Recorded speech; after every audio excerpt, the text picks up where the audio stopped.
Let's take a quick look at intermittent fasting versus calorie restriction.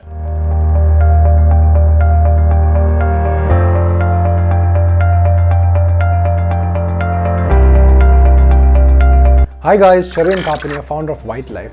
Now, a lot of you must be wondering, why is intermittent fasting so much better when you compare it to chronic calorie restriction when it comes to the factor of weight loss? Now, a study conducted in UK where they observed how well, the traditional advice of cutting down on calories and exercising more worked for people long term in a sustainable manner.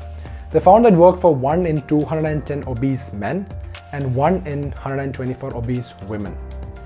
That's like a failure rate of more than 99%. So you see how the conventional advices does not really work always. Even the competition called The Biggest Loser, which is pretty popular in the US, it showed how a lot of the people lost weight during the course of the competition, and after a year or so they put back a lot of the weight or even more. You guys should check that out.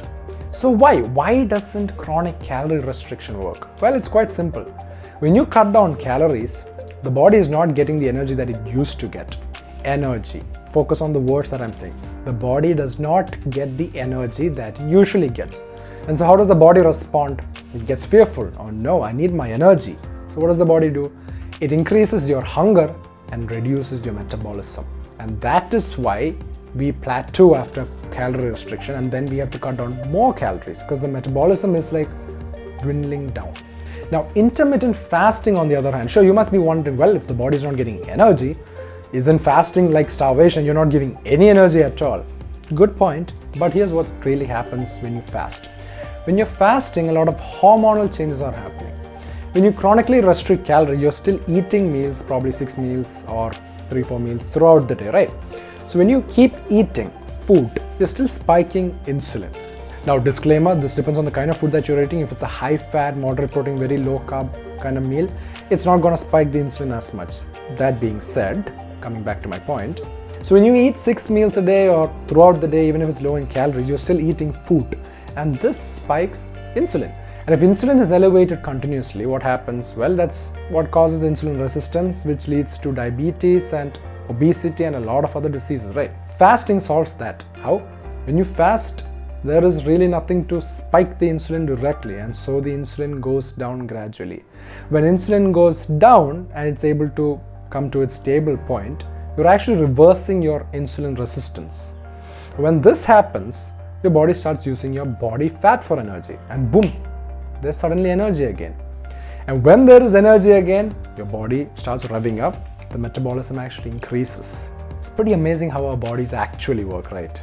Now, a study was done with 2 groups of people, and they were given a Mediterranean style of food, which had around 30% of their calories coming from fats. The rest of it was normal food, you could say. And one group was asked to fast once or twice a week, and the other group was allowed to eat normally, but the calories were restricted. Mind you that the total calories consumed by both the groups were about the same. At the end of the study, they found that, sure, initially, the insulin sensitivity increased, which means the insulin resistance reduced for both of them. But for the calorie restricted group, it plateaued too fast. The group that did the intermittent fasting, they kept increasing their insulin sensitivity and their resistance kept going down, which is pretty awesome. So similar calorie intake, yet just because the timings of when they ate was changed, made a huge difference in how they became sensitive to their insulin. Another 32-week study conducted on a group of obese men. They took 2 groups. One group was asked to do intermittent fasting. It was an alternate day intermittent fasting. One day they ate 0 calories, and the other day they could eat the normal amount of calories. The second group was asked to reduce their calories by 400 calories a day. That was calorie restriction. Now, at the end of the study, what they concluded was that intermittent fasting was not only safe, but anyone could actually follow it.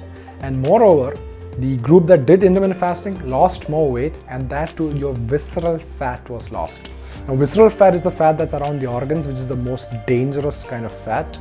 The other kind of fat is called subcutaneous fat. Well, there's actually more kind of fats, which is your intravenous fat and so forth. I'm not going to get into that. But the visceral fat, which is quite dangerous, the fat around the organs, was lost more for the subjects that did intermittent fasting. So you see how when you compare calorie restriction versus intermittent fasting, intermittent fasting seems to be the better option.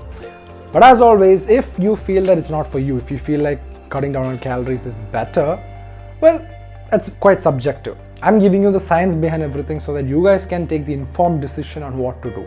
Now, intermittent fasting is not really something you can sell because intermittent fasting is free. You're literally fasting, you're not buying anything. So it's more like a way of eating, it's a lifestyle, right? Whereas when you do calorie counting, you gotta keep tracking and you gotta keep thinking about how much it is and all that stuff. So that's another reason why intermittent fasting is more convenient for a lot of people. But again, one more disclaimer, you gotta understand that I'm not saying calories are not important. I'm just saying that it's not just about the calories. There are so many other factors at play. So as always, guys, stay informed, stay aware, and stay healthy so that we all can live a life without limitations. What's the point of life, right? If you gotta count calories and take down all the numbers all the time. You gotta enjoy life, have good food, stay fit and healthy. At the same time, live your life to the fullest, right?